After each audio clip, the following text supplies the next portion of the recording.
Welcome to Where Parents Talk. My name is Lianne Castelino. Our guests today are each mothers of children with autism and authors. Meghan Ashburn is an educational consultant, a former teacher, founder of notanautismmom.com, mom of four, including twins with autism, and co-author of I Will Die on This Hill. The book is co-authored with Jules Edwards, a writer and consultant appointed to the National Institutes of Health Autism Centers of Excellence Advisory Board. She is a mother of three children with autism. Meghan and Jules join us today from Virginia and Minneapolis, Minnesota, respectively. Welcome, ladies, and thank you for being here. Thank you for having us. I'd like to start by asking you, Meghan, how would you describe your lived experience when it comes to caring for a child, in this case, children with autism? My lived experience, we talk a lot about this in the book with different stories. It has been quite a journey of kind of getting a lot of misinformation and having a lot of confusion about how to support my autistic kids. And then after finding the autistic community, it really did help me kind of unlearn all of that and unpack a lot of the things that I had learned in the beginning. I would say that every day is different and that there really are just not enough services for families who are supporting autistic kids. So it's definitely been a journey. Jules, I'm going to ask you the same question. Can you kind of illustrate for us what it's been like to have three children with autism? In a single word, I would say overwhelming. And all of my children are so very, very different. And they give a really great insight on like what the autism spectrum really means, because autism is a social communication and sensory disability. And there comes some emotional regulation stuff in that as well. And each of them have such different profiles that I really have to be a different parent for each child. And there's a lot of trial and error and a lot of learning that needs to be done in order to make sure that I'm supporting them the way that they need to be supported. And when I was diagnosed, I also had to learn about my own needs as an autistic person and my own profile and how can I meet my own needs while also meeting theirs. So it's just been quite the journey. And so now I try to make it easier for other families to have their own path. Caregiving is a central part of your book, I Will Die on This Hill. Meghan, I'd like to start by asking you, what do you believe is missing? You talked about unlearning things through the course of your journey. What do you believe is missing from the conversation as it relates to caring for children with autism? I really think a lot of the physical co-occurring conditions, that conversation is missing. All of the co-occurring conditions, really. I talk in the book about being dumped into the autism trash can after diagnosis. And basically that just means that once my kids were diagnosed with autism, it was as if nothing else mattered. And it was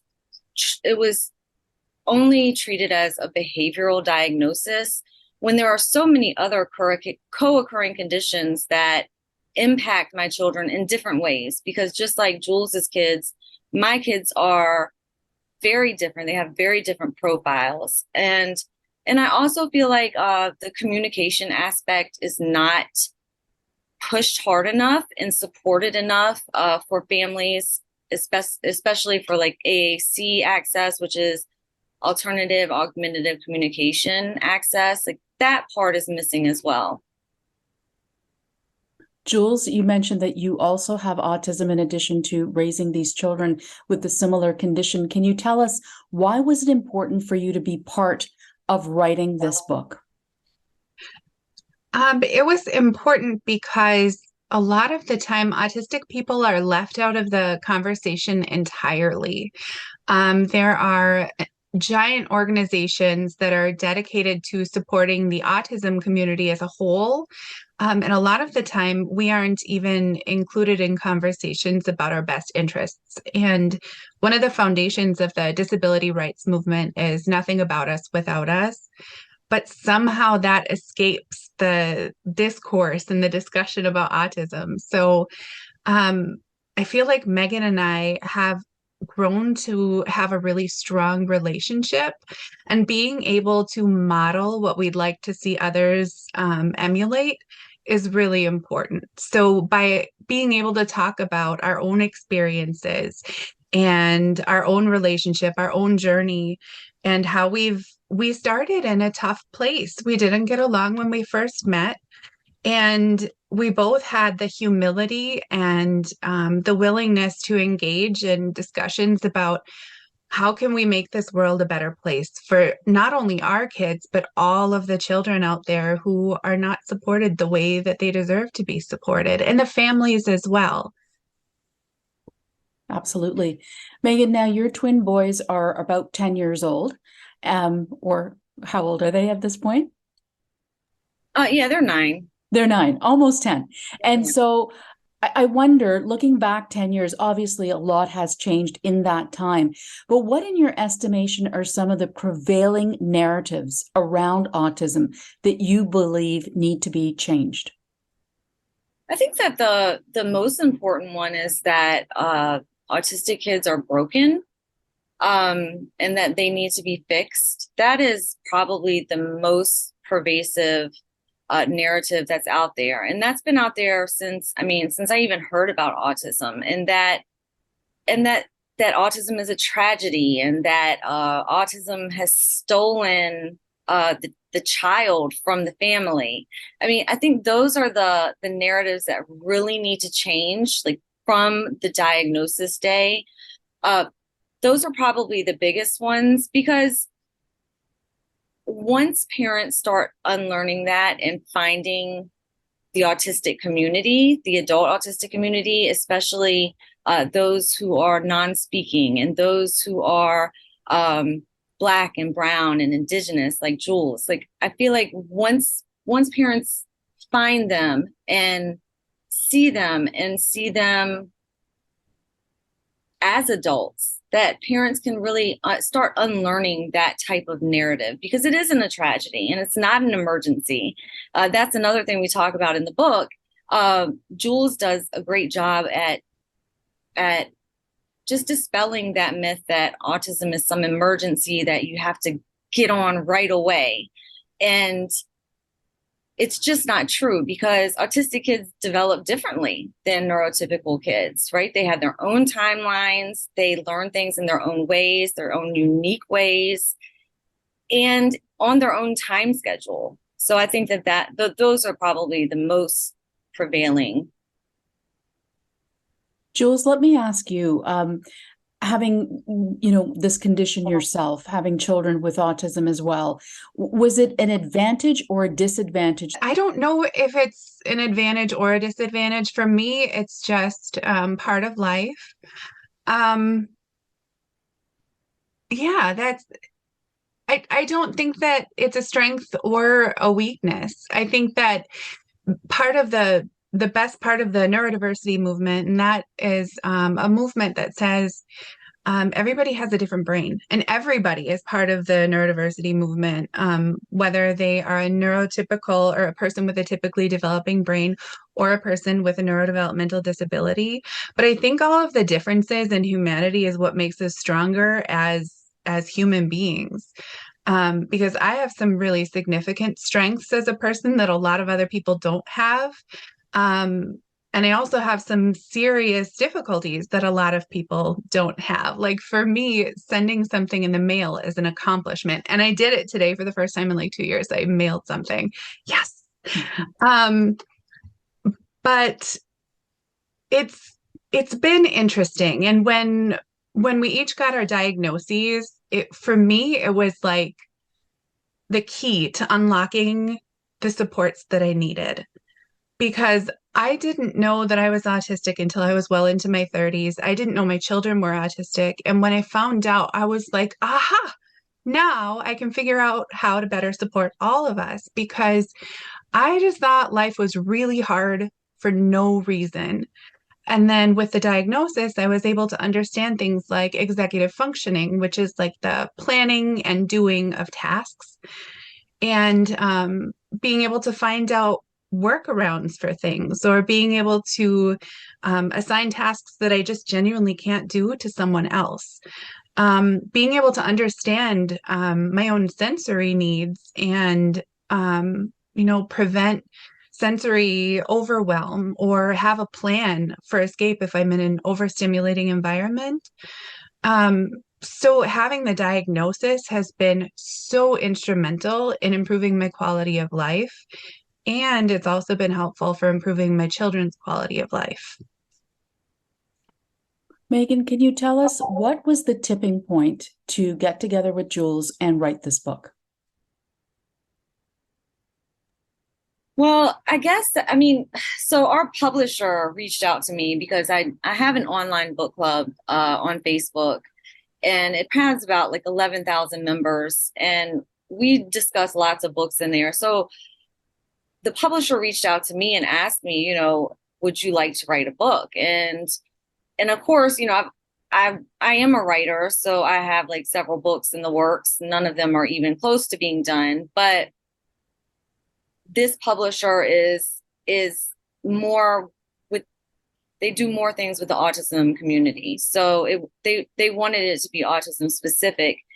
And I mean, as Jules said earlier, like, it's really important that when we're talking about autism or autistic people, that we should be including them, if not even having them lead those conversations. So it really was a no-brainer to ask Jules to volunteer Jules to write this book with me, because we do have, I would say we have unique perspectives in the community. And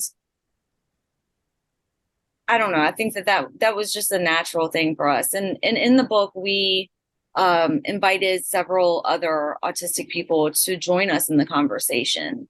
And that was really important for both of us to make sure that everybody's perspective, or not everybody's, but there was a lot of different perspectives, so that nobody was left out in the autistic community. Jules, can you describe the darkest period that you have experienced as a parent raising children, or maybe you had just one child at the time with autism, and learning, as you said, trial and error along the way? Is there a particular memory that comes to mind that was a particularly dark period, and what got you through that? Well, that's a good question. Honestly, the systemic ableism, that was the hardest part for me. For listeners who may not know what ableism is, it's discrimination against people with disabilities. And sometimes it's obvious, and sometimes it's kind of built into systems. So for me personally, it was dealing with public schools for my son. And I detail that a little bit in the book, respectfully to him, of course. But when he was in elementary school, about the first and second grade, just 2 academic years, he accumulated 169 pages of behavioral referrals. And that is an excessive amount. And he was not a violent kid. He was not making threats. He was not hurting anyone.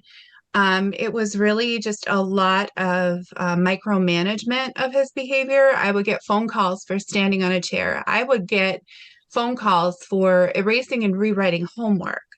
But because he's an Afro-Indigenous disabled child, they were not focused on meeting his needs. They were focused on managing his behavior. And there were so many days that I would come home and cry because I just wanted him to have a positive school experience. He went to school to learn and be supported in a positive environment. And I had to spend so much time fighting his school to make sure that he had what he needed, and so that he was understood. And at the time, we didn't know he was autistic. Nobody knew. He was just labeled a bad kid.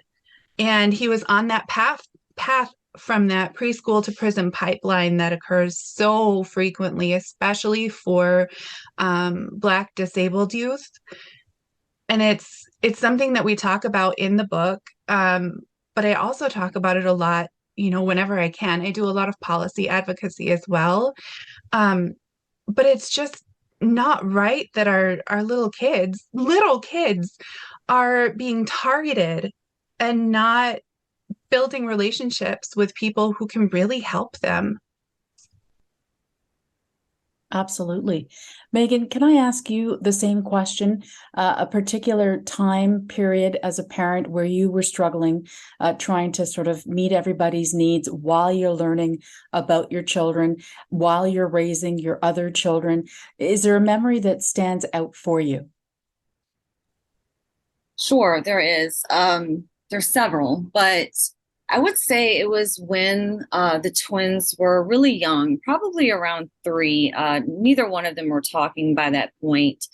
And we were trying to get services. We've gotten an autism diagnosis, and we were trying to get services for our family. So the parent community kind of helped me figure out like different Medicaid waivers down here in the US. We have waivers to help us get those services like attendant care, because my kids weren't able to be in daycare at that time because no daycare will accept kids that aren't potty trained over a certain age. And it's a very young age. So it was during that time that I was applying for services. We were getting denied for services because in Virginia, autism is just a behavioral diagnosis. So it's not considered a medical diagnosis, which I know is just like, I didn't even know this back then. And that's something that we're trying to change in Virginia to make sure that those kids are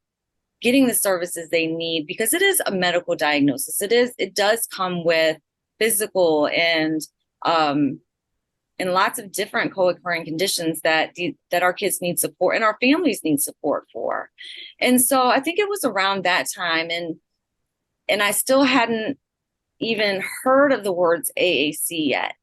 And that really just irks me so bad to just look back at like how privileged I am.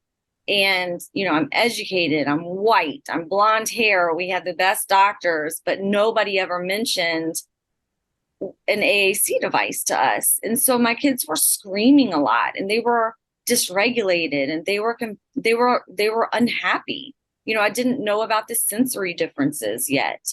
So I was just kind of in a state of confusion, because once they were, dumped into the autism trash can, we just didn't have any support. I didn't have any knowledge, and I had not yet found the autistic community, and nor did I know that they even existed at that time. So I think that would probably be the roughest point in this journey. Jules, can I ask you, when you look back on it, what would you say has helped you get through each step of the way here? Was there something in particular that was like an aha moment or game changing for you that really sort of empowered you to better understand, how to go about raising your children? I would say finding autistic self-advocates. There are so many autistic people who have done a lot of work to create resources for parents and for other self-advocates. For example, Samantha Kraft put together like a list of traits that a lot of people with autism experience, and that helped with some insight and understanding of different behaviors. One of the difficult things about autism is that people do see it as a behavioral disability, rather than being social, communication, and sensory. So that means a lot of the time people are trying to manage behavior without understanding the underlying need. And my family has experienced that. When one of my children was very young, he did not speak. He didn't speak until he was about 6. So we had to use baby sign language. And we used other methods of communication, because for a lot of autistic kids, they just don't speak until later or not at all. And they need things like AAC or sign language or any other kind of tool that will help them. So being able to find resources out there that autistic people who have already gone through all of this process and who have done a lot of learning, um, that has been the most helpful tool for me as a parent, to learn from them, because I don't have the same needs as my kids. So being able to learn from other people who have the same needs as my kids has been instrumental for understanding them and supporting them. The latest statistics from the Centers of Disease Control in the United States show that 1 in 44 children is diagnosed with autism, and the numbers are similar in Canada as well. Meghan, when you look at this now with all of the lived experience that you have, what would you suggest to a parent who may have just been given a diagnosis, or perhaps hasn't had the diagnosis yet officially, but has their own suspicions of what may be going on? What would you suggest to them as a starting point for them to really get the proper information, the correct information they need in order to build on a solid foundation for their family? I would say to read autistic books, to read books written by autistic people, to find blogs that are run by autistic people, especially those who are non-speaking or BIPOC autistics. I would say start there. There are so many books out there, and that's kind of the reason I started the book club, and that the book club has been going on for so long. On my website, we have a book list for parents who are brand new to autism, like just a targeted book list for them, because there is so much information out there. And depending on what direction you take is the information that you're going to get. So if you go down one path, you might get this information. If you go down another path, you might get this information. But I think that the best information and the most valuable information is the information given by autistic adults. And, you'll hear sometimes, well, these autistic adults aren't like my kid. And it's 100% right? They are adults and your kid is like 3 or 4 or 5. So they are not the same as your kid because they have had 30 plus years to adapt to this world, to cope, to learn those coping mechanisms, and to, get literacy instruction and all of these different things. But I think that if parents start by learning from autistic people first, they'll be able to support their kids way better than otherwise. Jules, do you have anything more to add to that question in terms of, tips and strategies for parents as to where they can start? Absolutely. So parents, a lot of the time when their child is newly diagnosed, they are afraid. And that is due to a lot of so-called awareness campaigns that are built on trying to stigmatize autism, really. And so the public perception of autism is flawed. And a lot of the time, the doctors who do evaluations don't necessarily know the ins and outs of things. They might recommend certain therapies without understanding them fully. And so it's really important to have a thorough evaluation that looks for co-occurring conditions like learning disabilities. I am very, very satisfied with our evaluations because they drew out enough information for my children's co-occurring learning disabilities that we could find the appropriate supports for them. We didn't just put them into a behavior management program, which is what often happens for a lot of autistic children, and then they're not even sent to actual school to learn. They're deprived of an actual education in favor of behavior management, or they're put into self-contained classrooms, which means they're only around other children with disabilities. So parents, it's very important for parents to question everything and do a lot of research before they commit to anything. I wrote a welcome letter to parents, and it's titled Autism Moon. And it's meant to be a gentle reminder, like, take a big breath. It's not an emergency. Your child is still the lovable, beautiful person that you knew before the diagnosis. You knew who they were before that piece of paper ascribed a diagnosis to them. You know what they like to do before bedtime. You know what comforts them when they're upset. So parents need to believe in themselves and not be scared into doing things that they don't feel comfortable with for their children. Um, so I guess that would be like my biggest recommendation for parents with a new diagnosis. The book is called I Will Die on This Hill. Certainly a striking title, an attention getter. Meghan, could you tell us what led to that title? And also, what do you want readers of the book to leave with? The title stems from kind of our story of getting to know each other. In the beginning, we didn't get along very well. I had a blog, and Jules followed along with my blog. And anytime she saw something that she didn't like, she would say, your kids are going to read this one day, and you need to watch what you say about them.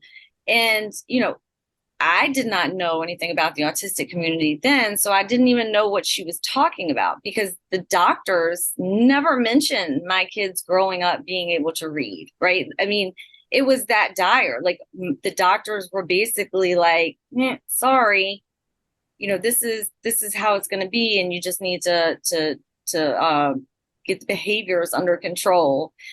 So months went on, and then one day Jules saw a post of mine, and I hadn't seen Jules in a while, and we had both been on like kind of separate learning journeys. And then she came in and said something nice about a post that I made, and I was like, I can't believe you said something nice to me. Like, this is wonderful. And she said, well, it's not that some things that you say are, a little yikes, but it's not a hill I die on. So I had never even heard that phrase before. So when we were coming up with the book's name, that kind of was like a natural fit. So my biggest takeaway that I would like readers to have from this book is a sense of humility. And that's one of the 7 grandfather teachings, or the 7 sacred teachings of the Anishinaabe people. So that's one of my cultural teachings.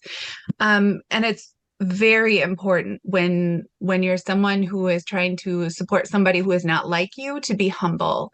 And that is, it's applicable to raising children who are not your own race. It is applicable to raising children with a disability. It's applicable to raising adoptive children or foster children.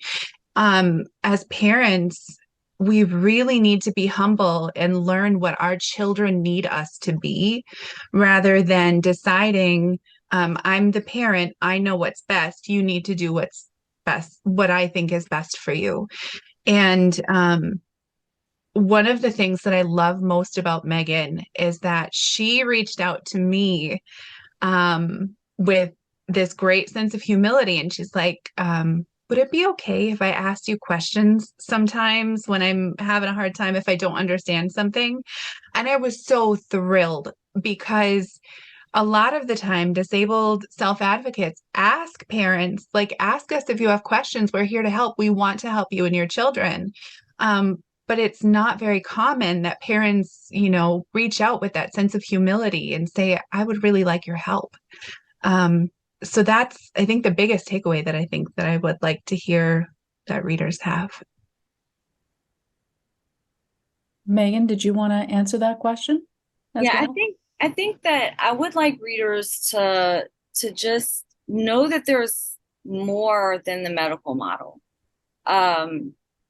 Because this book, while it's marketed to parents and autistic adults, it really is for the greater community. Like, it's for the neighbors, it's for the people in church or whatever religious organization. I want people to know that the tragedy model, or like the tragedy narrative, is not the only narrative, right? And that there are other conversations being had, and that the medical model is only just one perspective, right? And I want people to just to open up to other perspectives, and to know that there's more to what they know, and just to be open to learning. Finally, for each of you ladies, one word that you would describe where you currently are in your parenting journey, raising kids with autism. Jules? One word. Elated. That's a great word. That is a great word. I would have to say curious. And can I ask each of you why you chose those words? I chose elated because I have amazing kids. They are the greatest joys of my life. They're all so different. They have such different strengths, and I like who they are as human beings, their character, their values, their outlook. And despite any kind of struggle, I am so lucky to be their mom. Meghan? I'm gonna ditto what you said, Jules, but I think I said curious just because there's so much to learn, and I'm enjoying the learning, and especially with the non-speaker community and the spelling community, and curious if my kid will be like, joining them on their spelling journeys, and I'm just curious to see just how everything is gonna go, but a good curious. Like I'm just kind of excited to watch it all, and to support it all, but I'm curious. Meghan Ashburn and Jules Edwards, authors of I Will Die on This Hill, Mothers of Children with Autism. Thank you so much for taking the time to share your insight with us today. Thank you for having us. Make Witch, thank you.